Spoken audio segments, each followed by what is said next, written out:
When your best friend moves across the world, you expect a postcard, maybe a time zone excuse, or an occasional weird photo of foreign food. What you don't expect is a FaceTime call revealing he's dating a 48-year-old German man named Klaus. And you definitely don't expect to learn your best friend is gay via a surprise kiss that happens mid-call. All right, Reddit, buckle up. This is one of those I swear I'm living in a coming-of-age Netflix movie moments, and I still feel like I'm catching my breath. I've been sitting on this for 2 days trying to process it, and I still can't wrap my head around what just happened. Maybe I'm being weird, maybe I'm overreacting, maybe I'm just a dumb small-town dude who thought he knew his best friend. I don't know. But here goes. Let me rewind a bit. I'm 24. I've known my best friend Liam, also 24, since we were 13. We met in 7th grade after we both got detention for flipping water bottles in class. You know, back when that was the dumb trend of the year. We ended up getting paired for a group project, and from there, boom, inseparable. We did everything together. Video games, basketball after school, late-night walks talking about life, crushes, college dreams, and dumb theories like, what if gravity reversed just for 30 seconds? He was always bright. Not just smart, but bright. Like he glowed from within. He got me through my parents' divorce. I got him through the death of his dog, Baxter. We both cried at the same Pixar movies and pretended we didn't. We had our own language of inside jokes, facial expressions, and chaotic one-liners no one else understood. Liam was the kind of friend who remembered your sister's allergy and your dog's birthday. The guy who'd stay up all night editing your last-minute college essay or show up unannounced with fries when he knew you bombed a test. Then, a year ago, he moved. He got into a graduate program in Berlin, Germany. Just like that, he was gone. Not in a bad way. He told me he needed a change, something fresh, a chance to rebuild. I supported him, I did. We hugged at the airport, we promised weekly calls, we swore nothing would change. Spoiler alert, everything changed. At first we texted almost daily, then weekly. Then, barely. He'd say he was busy adjusting, learning German, studying, working part-time. I didn't push. Life gets hectic. I was working construction back home and trying to figure out what to do with my own half-baked future. Fast forward to 2 days ago. I hadn't heard from him in over a month. I sent him a, yo, are you alive, or just vibing in lederhosen? Text as a joke. He replied with a selfie holding a pretzel and said, alive and thriving. Got time for a call? Of course I did. We hopped on FaceTime later that night. I was in bed, hoodie on, lights off, scrolling Reddit. He looked different. Not bad. Just different. His hair was longer, kind of wavy now. He had this little gold hoop in his left ear. He looked happier, healthier, like Berlin was feeding him in ways the Midwest never could.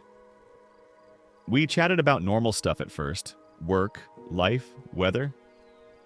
Then the convo shifted. So, there's someone I want you to meet, he said, a little too casually. Now let me be clear, Liam never mentioned dating, like ever. Growing up, he had exactly 0 relationships. I always thought he was just picky, or maybe a late bloomer. So when he said that, I froze. Wait, like a roommate? He laughed. No, dumbass, like a boyfriend. I blinked. I literally thought he was joking. Boyfriend? Since when do you have a boyfriend? He didn't laugh that time. He just looked at me for a second and said, since 6 months ago. That's when the guy walked into the frame. And y'all, he was not 24. He looked like he walked out of a James Bond reboot. Silver hair, square jaw, thick accent, wearing a black turtleneck like it was a personality trait. This is Klaus, Liam said, smiling like a schoolgirl who just won the lottery. Klaus nodded at me and said, nice to finally meet you. He talk about you all the time. I was speechless, literally. Just sitting there like someone smacked me in the face with a snow shovel. Not because Liam is gay. That part, honestly, makes sense in hindsight, but because I didn't know.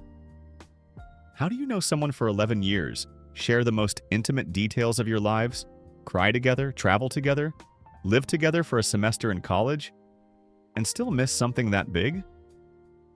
Then it got weirder. Right in front of me, Klaus kissed Liam. On the cheek first, then the lips. Like casual affection.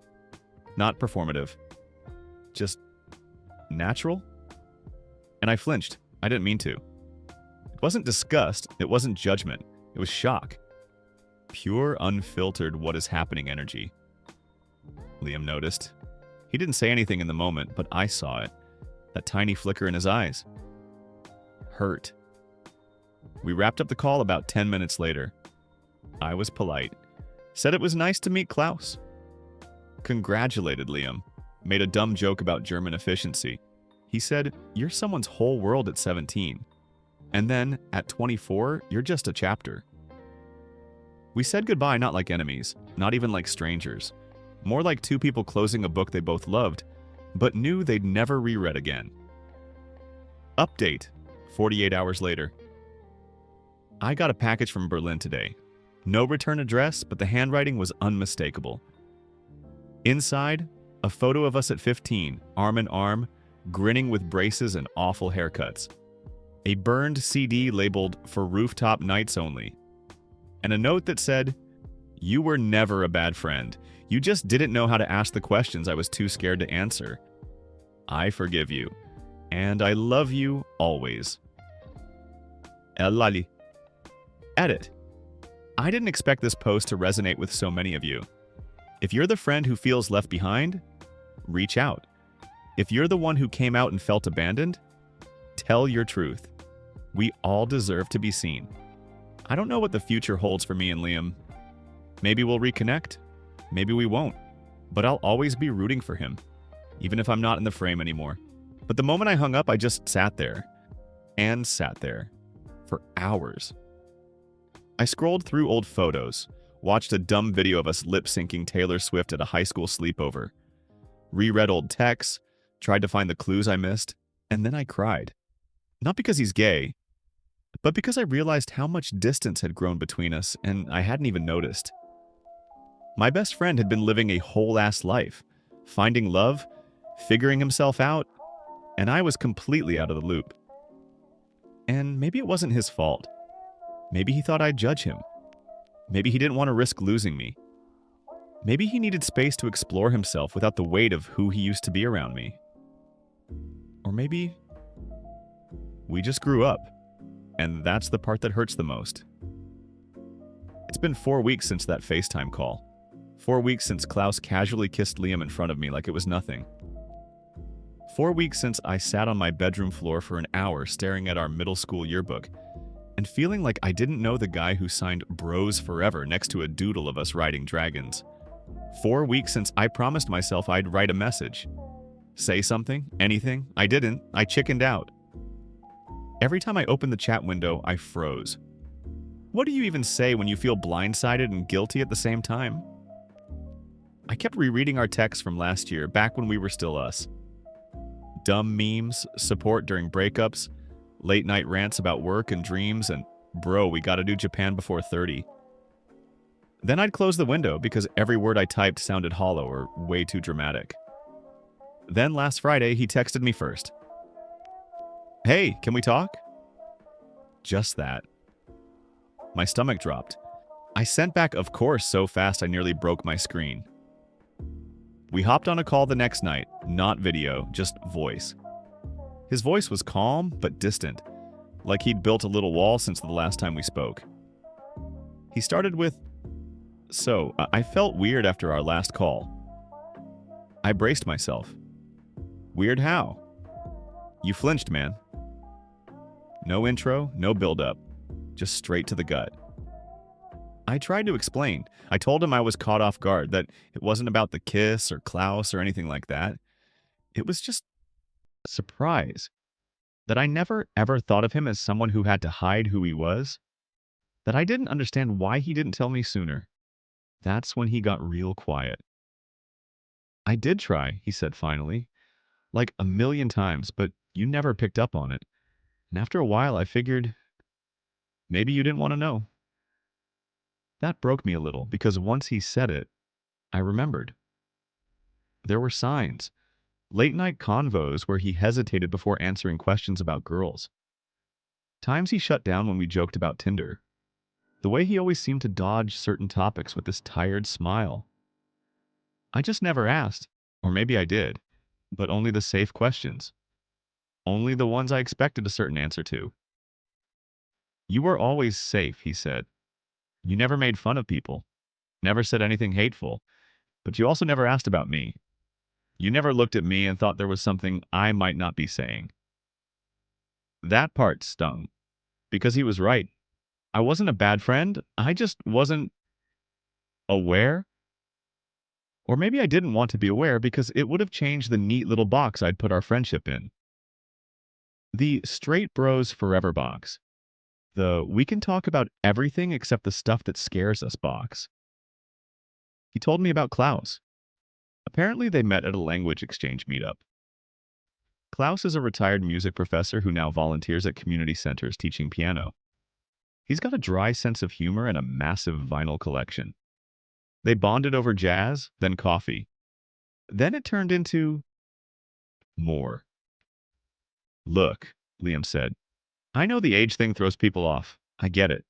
But he treats me with more kindness and respect than anyone I've ever dated. I feel seen, safe, real. What the hell was I supposed to say to that? So I said the only thing that felt honest.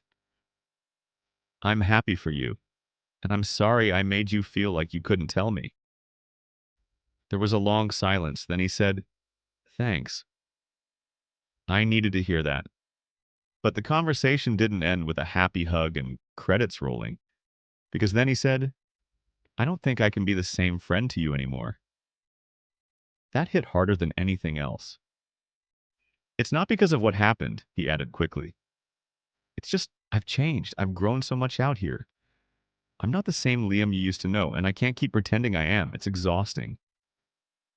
That's when I realized something I hadn't wanted to admit. I missed the idea of Liam. The one I could always call at 2 a.m. The one who'd argue with me about whether Die Hard is a Christmas movie. The one who'd eat cereal with me on rooftops and plan imaginary road trips across the U.S. But Liam isn't that guy anymore. And maybe I'm not the same either. He told me he still loved me like a brother, that he was grateful for everything we shared, but that it was okay for friendships to evolve, or fade, or take new shapes. Sometimes